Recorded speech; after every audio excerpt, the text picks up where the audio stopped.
cool Spidey outfit. Thanks. Well, as long as the suit doesn't fully ride up into his crotch, I think we're gonna be A-okay. But regardless, welcome back, true believers, and all you Merry Marvelites, as well as all you spectacular Spidey fans out there, to another very intriguing Marvel games-related video. Sadly, not talking about any of the Insomniac Spider-Man games, or hopefully the inevitable Marvel Spider-Man sequel, which may or may not be revealed tomorrow during the official PlayStation Showcase, which I'm very excited to actually see what they'll show there. But no, we actually do have an update for Marvel's Avengers, of course, with Spider-Man included within the game, still set to be released sometime by the end of this year of 2021, even though he was originally set to be released all the way in early 2021 due to developer issues and problems beyond their grasp. We now have him for late 2021, still planned to be included within the game, and now we do have our first official look of him of sorts on the latest roadmap for the game. Now, funny enough, I was actually not planning to do a video for this news, if you want to call it that, considering that, first off, we already knew that Spider-Man was going to be included within Marvel's Avengers by the end of 2021, since that was already confirmed by several developers at Crystal Dynamics, mainly the lead animator from Crystal Dynamics himself specifically pointed that out, which I find very interesting that he was able to say that.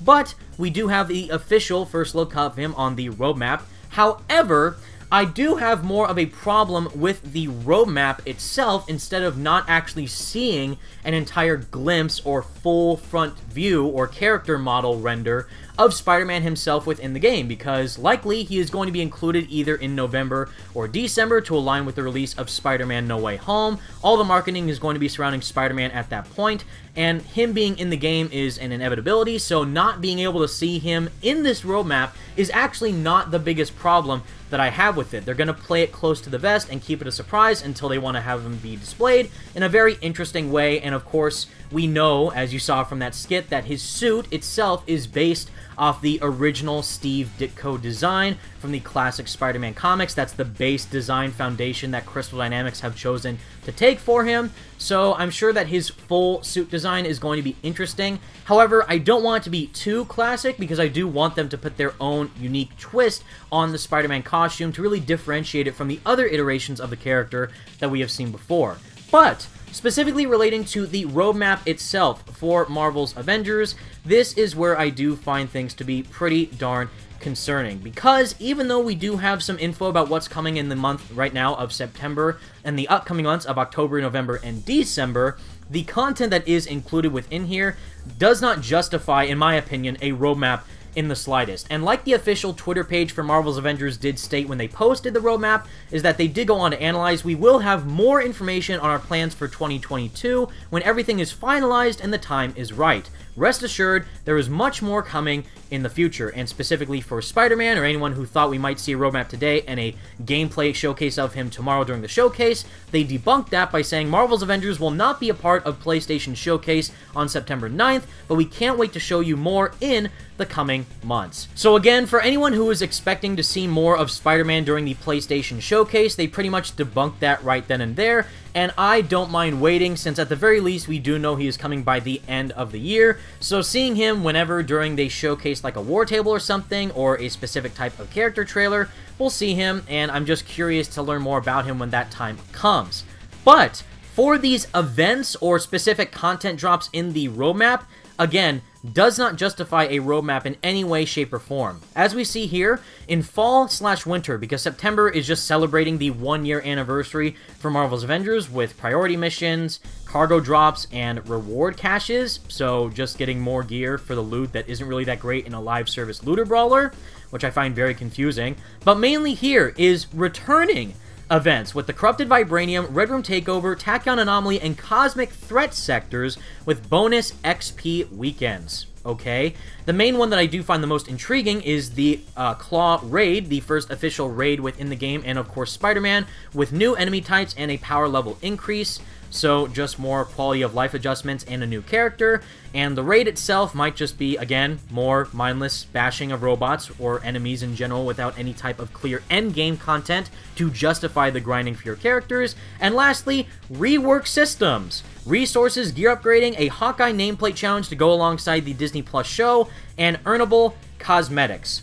I don't know about you guys, but in my opinion, I find this incredibly underwhelming and a little bit disappointing, to say the least. And again, none of this has to do with not even Spider-Man at all. It's just that the fact that this live service game, as it currently stands, is not cutting it for delivering content at a consistent basis that genuinely makes the players invested to keep diving into the game. All that I just described is pretty much more quality of life adjustments and more polishing of the current systems that are already incorporated within Marvel's Avengers. None of that shows a major event besides the raid, I suppose, with Omega level threats for the cloning labs, or the Wasteland Patrol Mode missions, or type of variety that will be included within this game to hopefully provide some differentiation when continuously bashing robots and teaming up with your friends to do that. But at the very least, if you had other modes to justify the grind, that would make the experience a little bit more enjoyable. But with the lack of variety of gameplay and them trying to justify cosmetics from the MCU and just polishing the current systems that are already glitchy in the game as it is, as content updates for a roadmap for the remainder of the year, is very confusing, and again, I find pretty underwhelming to say the least. But mainly, I feel bad for the other console users, PC players or Xbox players, who don't own a PlayStation. Now granted, obviously, Spider-Man being a PlayStation exclusive should not surprise anyone. Sony has massive rights to Spider-Man as a character in the films, and of course, he has three if you want to count the remaster, games exclusively on the PlayStation with Spider-Man PS4 and Marvel's Spider-Man Miles Morales, only on that one platform. And having him be an exclusive character in the Avengers game still sucks for a lot of people, is to be expected. What I find really strange and just kind of odd that they would do this is by the end of the year, the only other character to be included within the game is Spider-Man, but it's not even a character that everyone can get. It's only for the PlayStation users that can get that character. Meanwhile, the other players, the Xbox, PC, or even Stadia, whoever plays the game on Stadia, won't have anything else to do. Instead, just look forward to the raid, pretty much, and the content adjustments to make the game feel more polished. They should, at least, have had another character to drop after Spider-Man, or at least alongside of Spider-Man, so that way the people who don't own a PlayStation can also try out a new character. And then, of course, you get more bang for your buck if you don't own a PlayStation. Say, for example, they included Scarlet Witch and Spider-Man, or Doctor Strange and Spider-Man. That way, the entire player base who does not own a PlayStation can still get a new character to play during the end of the year, get excited for what next year has, and then look forward to what other updates they will reveal in the future, because, as I previously said, they are going to have more content within 2022 after Spider-Man. Still, that exclusive kind of roadblock, or, you know, differentiation amongst players that most people won't be able to get that character if they don't have a PlayStation, is very strange. And granted, there is a large majority of people playing on PC and PlayStation and Xbox respectively, all different platforms, but that lack of equality amongst the player base is just very, very strange, and is definitely going to upset, I bet,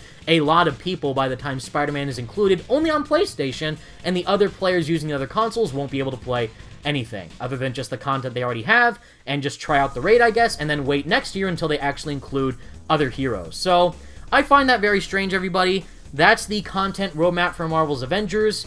It's very, very odd that they would justify what's on the roadmap as new updates to bring new life to the game, when really a lot of it is just kind of polishing what's already in the game and bringing back older events that no one really cares about, and frankly, should be permanent features within the game. The Tachyon Anomaly event should be permanent. The Red Room Takeover is just a red-themed colored harm room. Should be permanent. Makes no sense why they're bringing them back when they should already be in the game as is, and I just find that whole circumstance a bit strange. Still, I own a PlayStation, luckily enough. I'm excited to play Spider-Man, and by the way, he's on PS4 and PS5, so both PlayStation users can try him out. Obviously, I'll play as him and do a live stream with him once he is released on the channel, so that'll be fun. But as the game currently stands, again, is this enough to really justify new content for a brand new player base and brand new individuals to get invested within the game as a live service looter brawler? Again, I would say no. I would say play it for the heroes, play it for the story. Don't play it for the gear or grinding, because that is not what this game is. Even though that's exactly the type of genre that the game falls under, it does not succeed where it should as a live service game. And if they're doing these types of roadmap updates for content, so to speak, and if they're justifying this to give us a roadmap in this scale with little to no massive factors to make big changes to the game, I don't really know what I'm looking forward to expecting next year in 2022. The raid should be fun, and Spider-Man, but other than that, I'm very, again, concerned to see exactly where the game can go in the future, and mainly what other content they have in store for 2022. But again, I'm looking forward to just seeing what Marvel Games as a whole has in store. I'm hoping for the best for Marvel's Avengers, but I still have a lot of concerns pertaining to how it is structured and formulated as a whole. But again, let me know all your thoughts. Do you agree with me? Do you disagree with me? Leave a like or dislike. And until next time, true believers, stay merry Marvelites and stay spectacular Spidey fans. Peace out.